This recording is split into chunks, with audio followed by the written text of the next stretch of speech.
So for all the women who out here mad because men don't want to date you because you got kids, get over it. Life's tough. It is what it is. You had them, they your kids. Oh well. I done had a man tell me he don't want to talk to me because I'm cool, I'm straight, you know, I love your vibe, whatever, but you have kids and I'm not really inking it. And I said, okay. And to this day, we cool. Like I see him, he see me, we talk, we he, and we go about our business. Because at the end of the day, I'm not gonna get mad because your personal preference is a woman without kids. What can I do about that? Can't get rid of damn kids. Like, so what am I gonna do about that? Move on. It is what it is. Like, get over it. Get over it. It's plenty of men that's out here that's willing to date women with kids. They are. But I will say this, and I've said it before, you have to be one hell of a woman. You can't just be a woman with kids and no goals, no ambition. You know, you're fat. You get what I'm saying? Like, you can't. You just can't. The answer's gonna be, they're gonna turn you down every time. You have to be one hell of a woman in order for this man to choose you. Because once again, men choose women. In order for this man to choose you and say, yeah, I'm gonna take a chance with her. I want to be with her. I love her. And I'm going to go ahead and accept these kids because why not?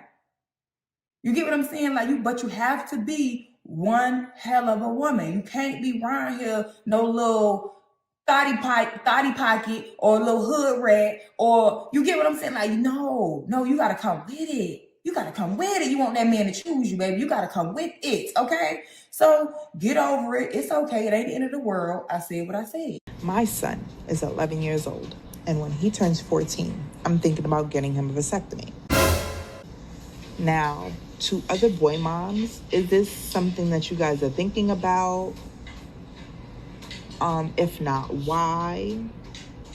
Any pointers, questions, concerns that y'all may have that maybe I might not have thought about? Let me know. I have nothing to offer a man. Nothing. And I feel like it took me 32 years to realize it because I just found that out today. So I was today years old when I realized it.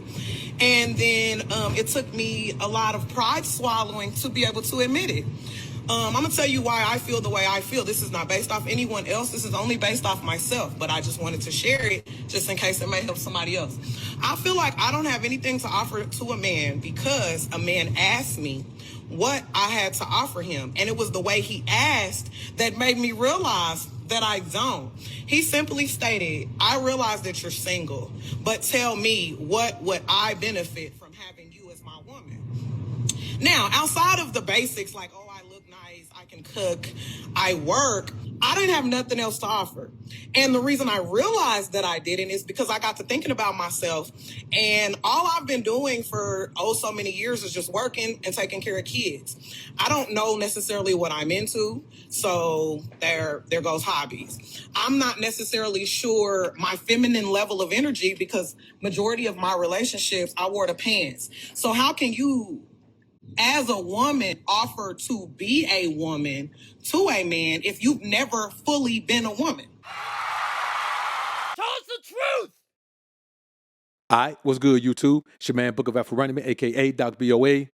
Yep, I got time today. You know, the funniest thing that has ever happened to me, you, and any men that we know is when you meet a woman who has multiple children by multiple men, and in her mind, to be with her, her children become your responsibility. She can have 5, and all 5 of them become your responsibility. And what's even worse, if you are that man that's so unfortunate in love life that you have to be with a woman with 5 children by 5 men, and then you become the 6th father of the 6th child, when you leave her, people in society are going to look at you and say you left 6 children because that's the world we live in. But this situation is one of the worst that I have ever seen. Here's a woman with 15 children by 22 men, and she is going to go on a rant about why the system isn't helping her. But I want you to listen to who she blames for this and who she doesn't blame for this. Let's take a look at this video, man, and we'll come back and chop it up on a real tip. I don't have any clothes.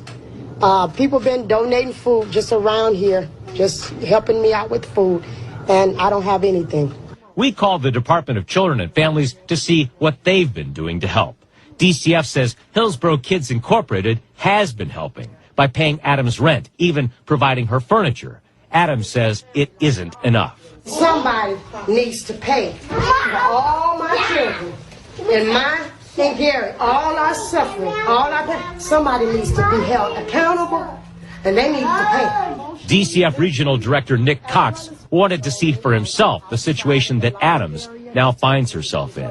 Let's dissect what we just heard. Here's a woman with 15 children, complaining that nobody's taking care of her and her children, stressing that someone needs to be held accountable, insisting that someone do something because someone needs to be on the hook to care for these children. Now, y'all correct me if I'm wrong. A woman who has these many children and she's a single mom, at some point there should be a law in place where she is forced to have her tubes tied. I just think there is. I think there has to be a cutoff. You know, I think a woman who is struggling. Now, if you're not struggling, you can have as many kids as you want. If you're a single mom and you keep having kids by different men and you're not struggling, you could do whatever you want. You can have as many kids as you want. But if you're a single mom, at the point you start struggling with kids, you should be eliminated from the process of having another one.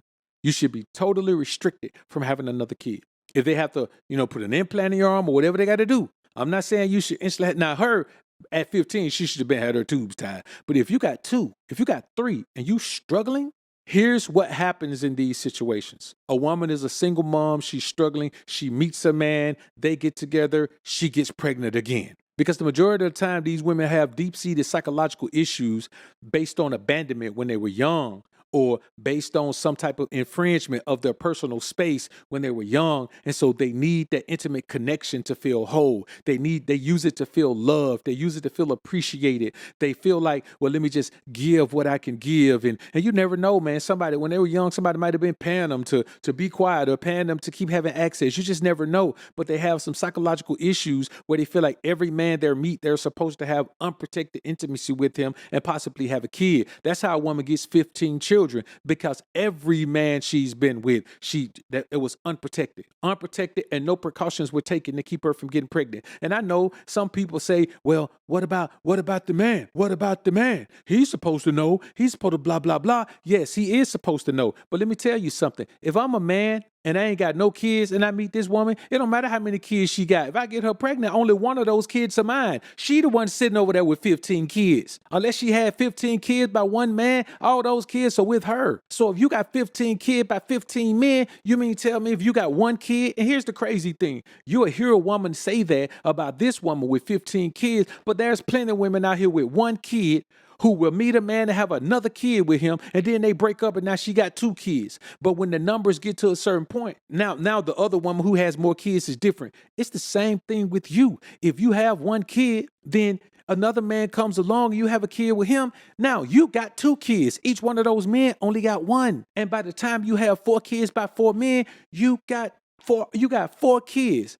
Each one of those men only has 1 of those kids. So this whole thing about it's up to the man. No, how the hell is it up to the man to protect you from yourself? If we're going to say in this society that it's up to the man to protect the woman from herself, then y'all need to sit down and shut up and listen to what a man tell you to do. Why is it only the man's fault when shit go real bad and you can't recover and your life is messed up? But any other time, you miss independent, you miss solo thinker, you miss free spirit. You do whatever you want to do. You live however you want to. You fly through life by the seat of your pants and don't care about nothing. By the time you get them that 3rd kid with that 3rd man, your mind start changing about things. Why? Because you realize how weak you are as a woman. And that at that point, you accept that you should have been led the entire time. You should have been led. That's what's so funny about a place like Atlanta. You go to Atlanta, women think because they got a little money, it's okay that they got 5 kids by 6 men. Baby girl, you got 5 kids, which means that, and not by the same man. Each one is by a different man. That means that already in life, there's at least 5 men who have been allowed to just come through and leave every single bullet they have in your club the entire time. Shooting up the club the entire time. Pow, pow, pow, pow, pow, pow. But because you got money, that don't help. You having money just means you ain't got to ask me to do that for your kids. That's always a good thing. But I want y'all to understand, a woman will never take accountability when her life is terrible. She'll only take accountability when her life is good. And here's the thing.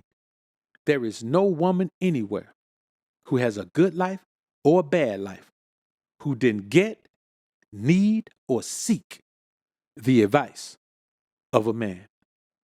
The problem is, most times, they don't listen. So you know what I do? I don't give women advice. You can't talk to me about your problem. You want to talk to me about your problem? Yo, ass better book a consultation. I don't care what's going on in your life. Listen, if I'm actively engaged with a woman, which I don't actively engage with American women anymore. I'm done with American women, but that's a totally different ballgame. But when I'm telling you, brothers, if I'm actively engaged with a woman and we spending time together, she don't get to tell me her problems. She got to book a consultation just like everybody else. I'm not finna listen to nobody shit that they got going on in their life. If I didn't affect it, you want me to listen to it and take that energy on, you got to pay me for it. That's just how it is. And you should be the same way, because a woman gonna always have a problem, and it's always gonna be somebody else's fault. And so in order to listen to that and try to help her work through that, yes, you deserve to be paid, because if she hadn't tried everything already, she already got some other shit she gonna try. That's why you meet a woman. And this is not a knock on anyone, because when you go through a certain amount of things in life, you're gonna need some recovery time. But that's why you meet a woman who's 30, 35 years old, and she's still trying to recover from shit that happened to her in life. You know what I mean? She still can't connect with anyone. She can't tie herself into a connection with anyone enough to even be beneficial to the situation, because she hasn't recovered fully. And it's because without guidance, a woman is going to go down that path, and she's going to continue to go down that path. But the phenomenal thing is, at least the women who are younger than her around her get to see the error of her ways and not make the same stupid mistakes. Same way with us as men. If you're the one who make all the dumb mistakes, everybody around you that's coming up behind you knows I can do that over there, but I better not do that over there. So y'all comment down below, man. Let me know, man, if y'all have had a situation where you've been dealing with a woman and she's had some issues from her past, and she just took no accountability and still blamed everyone else, and someone did something to her and it wasn't anything to have anything to do with her decision. And, you know, when anytime there was a time where, you know, it had something to do with her decision, it was her decision to listen to somebody. Now, every time something went bad, she listened to somebody. Every time something went good, she didn't listen to somebody. Okay. That is the very reason why you should never give a woman advice about her life, unless she's paying you to get that advice. If a woman is not actively involved in your life, where she's dedicated to the process, your progress, and benefiting your life, you're a fool to give her any advice. Don't do it, because I promise you, it's a waste of your time. And last time I checked, I don't have any time to waste. Do you? Like this video on your way out if you enjoyed the content. Subscribe to the channel if you haven't already. When you subscribe, click that notification bell. Make sure your notifications are on so you can be alerted to when I upload some more of this Prism of the Ism. And as always, Alpha Sub, Beta's down. Peace.